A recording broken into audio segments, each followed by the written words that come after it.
महान श्री कृष्ण को नमस्कार करते हुए आप सभी का अनंत एकेडमी ऑफ मैथमेटिक्स में स्वागत है। Elementary topology MSc third semester की बुक है और ये बहुत ही इंपॉर्टेंट थ्योरम है। X J be a topological space and a subset of X then closure of A is equal to A union drive set of A. जो university की book है उसमें एक माइनर सी मिस्टेक थी, यहाँ पर उसमें सिर्फ ए लिखा हुआ है, बार नहीं है, तो उसको ए बार कर लेना कि closure of A is equal to A union D A. D A एक ड्राइव सेट होता है। ड्राइव सेट का मतलब सारे के सारे लिमिट पॉइंट उसके अंदर होते हैं। अब हम प्रूफ के लिए लेके चलेंगे। हम सबसे पहले सपोज करते हैं कि x not belongs to a union D A, कि भाई x इससे बिलोंग नहीं करता है। तो नहीं करेगा इसका मतलब ना तो वो a से करेगा ना ही डी ए से करेगा। अब पहले हम ये केस लेके चलते हैं कि x डी ए से बिलोंग नहीं करता है। डी ए से बिलोंग नहीं करने का मतलब क्या होगा कि x is not a limit point of A. और अगर लिमिट पॉइंट नहीं है तब क्या होगा, तब वहाँ पर एक ऐसा ओपन सेट आएगा जो x को तो कंटेन करेगा, लेकिन a इंटरसेक्शन जी एक्स करोगे और उसमें से x को माइनस करोगे तो वो इक्वल टू 5 आएगा, क्योंकि जो डेफिनेशन होती है लिमिट पॉइंट की उसमें नॉट इक्वल टू 5 होता है। लेकिन अब x तो लिमिट पॉइंट नहीं है, तो इसलिए a intersection G X minus X is equal to 5। अब आपके पास जो जी एक्स है वो ऑलरेडी x को कंटेन करता है ही, उसमें से x को हटा भी दूं तब भी हमारे पास a और जी एक्स के बीच में कुछ कॉमन नहीं आएगा। तो इसका मतलब x जो है a से बिलोंग नहीं करता। इसका मतलब a इंटरसेक्शन जी एक्स जो है वो भी क्या आएगा, 5 आएगा। 5 आने का मतलब ये है कि जो जी एक्स है और g और a में कुछ भी कॉमन नहीं है, तो इसका मतलब जो जी एक्स है वो सबसेट था x का। ए के साथ कुछ कॉमन है नहीं, तो बाकी के पॉइंट किस में कॉमन आएंगे, उसके कॉम्प्लीमेंट में। इसीलिए जी एक्स सबसेट होगा x माइनस ए का। यहाँ पर ये कंडीशन होगी। अब आगे बढ़ते हैं कि भाई मान लिया हमने कि let y belongs to G X से बिलोंग करता है। बी एनी आर्बिट्ररी पॉइंट, कोई भी एक आर्बिट्ररी पॉइंट लिया एक्स वाई जेड एटसेट्रा, तो हमने यहाँ पे y लिया। अब a इंटरसेक्शन जी एक्स तो 5 है, implies that a intersection G X minus Y equal to 5, क्योंकि y जी एक्स में है और a और जी एक्स में कुछ कॉमन है नहीं, तो y को माइनस कर भी दूंगा तो भी वो इक्वल टू 5 ही रहेगा। अब हमारे पास कंडीशन के अकॉर्डिंग इक्वल टू 5 आ गया। इसका मतलब y is not a limit point of a। y limit point नहीं है a का। इसका मतलब y बिलोंग नहीं करेगा डी ए से। डी ए मतलब drive set of a which contain all the limit point, उससे बिलोंग नहीं करेगा। अब डी ए से बिलोंग नहीं करेगा तो इसका मतलब एक्स माइनस डी ए से बिलोंग करेगा, क्योंकि एक्स तो आपका मेन यूनिवर्सल सेट है, तो सभी एलिमेंट्स उससे बिलोंग जरूर करेंगे। अगर किसी एक सेट में सबसेट में नहीं है तो उसके कॉम्प्लीमेंट में होंगे। तो उसी कंडीशन के अकॉर्डिंग अगर वाई डी ए से बिलोंग नहीं करता तो उसके कॉम्प्लीमेंट में करेगा। इस तरह से हमारे पास कंडीशन ये आ गई कि भाई वाई जो एलिमेंट हम लेके चले थे वो लेकर के चले थे जी एक्स का, और फर्दर एम्प्लॉय करके हमने दिखा दिया कि y जो है अब आपका बिलोंग करता है x माइनस डी ए से। तो इसका मतलब ये हुआ कि जो जी एक्स है वो सबसेट हो गया x माइनस डी ए का। तो यहाँ पर यही कंडीशन शो की गई है। तो ये इक्वेशन 2 आ गई। इक्वेशन 1 में जी एक्स सबसेट था x माइनस ए का, इक्वेशन 2 में जी एक्स सबसेट है x माइनस डी ए का। इसका मतलब दोनों का इंटरसेक्शन जो होगा जी एक्स उसका भी सबसेट होगा। अब आपके पास आता है डी मॉर्गन्स लॉ। ध्यान से समझना इसको जो मैं समझा रहा हूँ कि भाई ए है, उसका कॉम्प्लीमेंट इंटरसेक्शन बी का कॉम्प्लीमेंट इक्वल टू में ए यूनियन बी होल का कॉम्प्लीमेंट होता है। ये डी मॉर्गन्स लॉ आपने 11th में पढ़ा होगा। ए बार का मतलब है उसका कॉम्प्लीमेंट यानी X minus A, intersection B bar का मतलब X minus B, A union B bar का मतलब है एक्स में से ए यूनियन बी माइनस कर दो।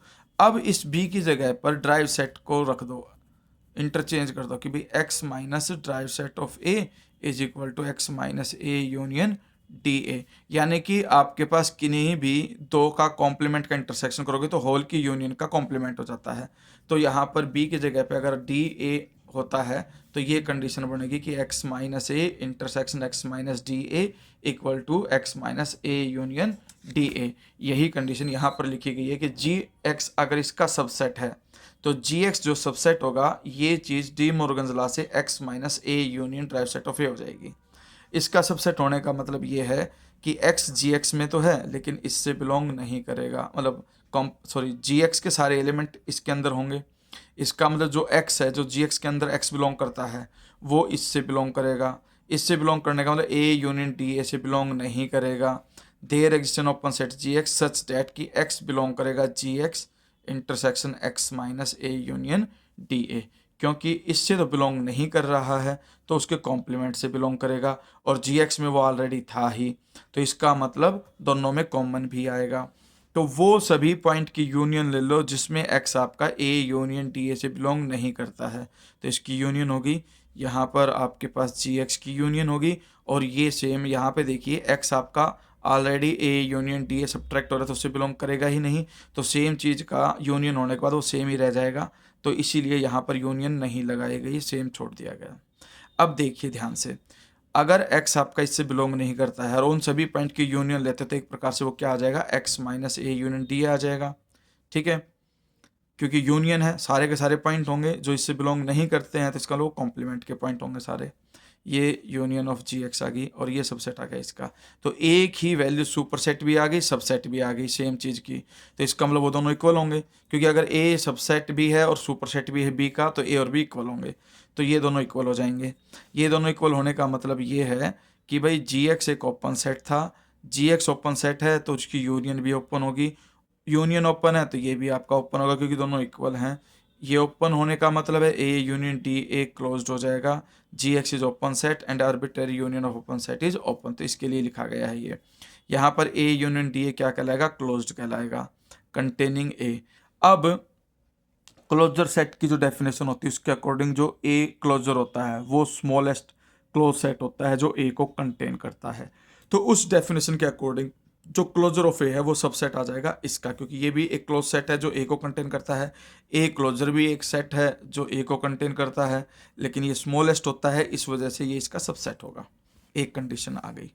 अब सेकंड केस में हम क्या लेके चलेंगे कि भाई एक्स जो है वो ए यूनियन डी ए से बिलोंग कर गया, अब वहां पर एफ कोई क्लोज सेट लेके चले जो कंटेन करता है किसको, ए को। अगर एक्स बिलोंग करता है ए से देन एक्स बिलोंग करेगा एफ से, क्योंकि ए सबसेट है एफ का।